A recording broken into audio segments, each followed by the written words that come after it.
The coffee shop went quiet in a way that felt louder than shouting. A card reader beeped once, sharp and final, and the woman standing at the counter felt something far heavier than embarrassment settle into her chest. In that single, suspended moment, the world did not see a powerful CEO or a woman who commanded boardrooms and billion-dollar decisions. It saw only a person whose coffee had been declined, whose carefully held life had cracked in public, and whose strength was hanging by a thread she was no longer sure would hold. Before the story goes any further, pause for just a moment. If you believe in kindness, second chances, and the quiet power of doing good when no one expects it, please like this video, share it with someone who needs hope today, comment your thoughts, and subscribe to the channel. Your support helps stories like this reach hearts that need them most. She stood there, shoulders straight but eyes slightly unfocused, as if she were bracing against something unseen. The barista looked apologetic, the line behind her shuffled impatiently, and the hum of the espresso machine filled the space where dignity was supposed to be. No one knew her name. No one knew she had not slept more than 2 hours a night in weeks. No one knew she had spent the morning firing a man she once mentored, or that the company she built from nothing was now dangling over a cliff because of a decision she made to save hundreds of jobs at the cost of her own reputation. All they saw was a woman in a tailored dress whose payment did not go through. She reached for her bag, fingers brushing against leather and receipts and reminders of a life that looked successful from the outside. Somewhere deep inside, a familiar ache stirred, the kind that came from years of proving she belonged in rooms that never wanted her there. She considered simply stepping aside, pretending she was not bothered, letting the coffee go. It was just coffee, after all. But it was also the one small comfort she had promised herself that morning. The single normal thing in a day packed with impossible decisions. That was when the man behind her stepped forward. He did not look like a hero. He wore a worn jacket with frayed cuffs, his hair slightly unkempt, his eyes tired in a way that came from responsibility rather than age. A small boy clung to his leg, half asleep, one hand gripping a toy car with chipped paint. The man had the posture of someone used to making himself small, used to not being noticed. He reached into his pocket and placed a few bills on the counter without ceremony, without expectation. He did not know who she was. He did not know her title, her net worth, or the weight she carried. He only saw a person stuck in a moment of quiet humiliation and chose to do something about it. For him, kindness was not dramatic, it was practical. It was what you did when you saw someone faltering, because life had taught him that no one got through alone. The woman turned, startled, and for a fraction of a second their eyes met. In that look was surprise, gratitude, and something deeper she could not name. She wanted to refuse. Pride urged her to wave him off, to insist she was fine, but exhaustion won. She nodded, a simple gesture that felt like surrender and relief all at once. As she took her coffee and stepped aside, she noticed the boy's shoes, scuffed at the toes, and the way the man rested a protective hand on his son's shoulder. There was a gentleness there that unsettled her more than the declined card ever had.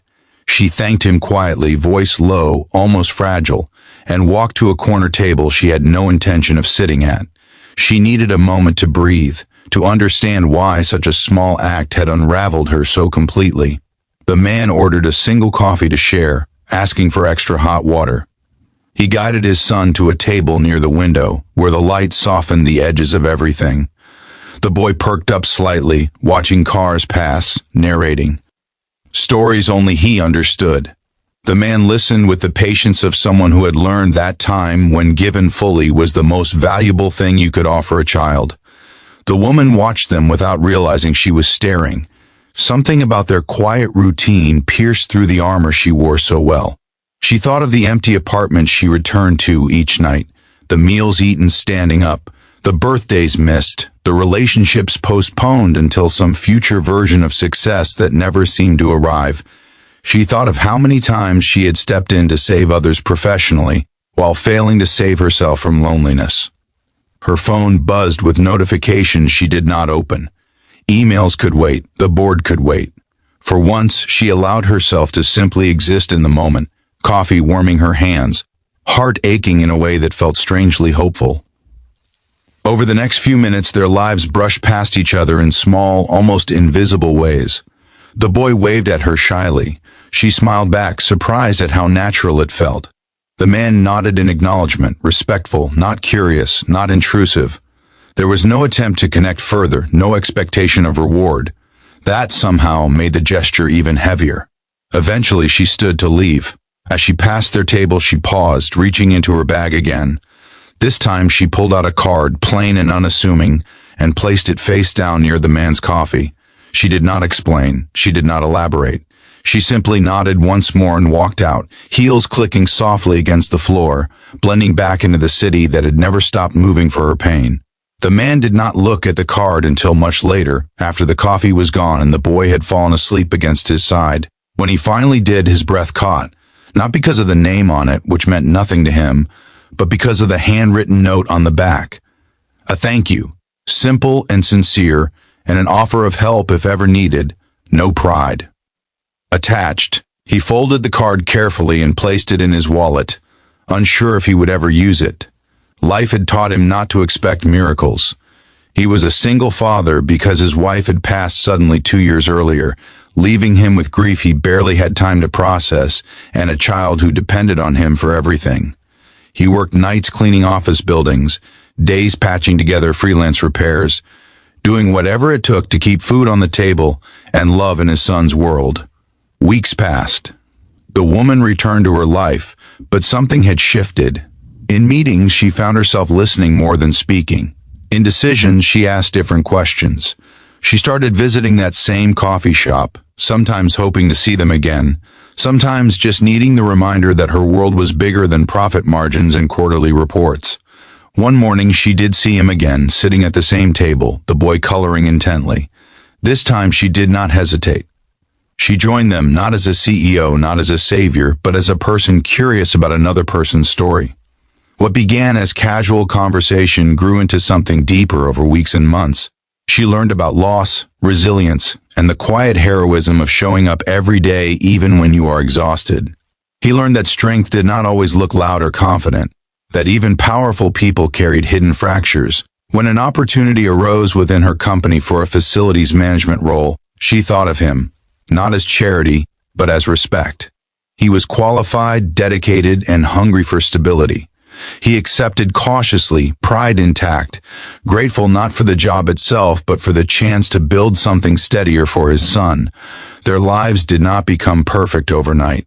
Healing rarely works that way, but they grew around each other, support weaving quietly into daily routines. The boy thrived. The man found balance. The woman rediscovered parts of herself she had buried under ambition. Just before the ending, take a moment and comment below with the word kindness if you believe small actions can change lives. Your comments mean more than you know. Years later, when she stood on a stage being honored for leadership and impact, she did not talk about strategy or success.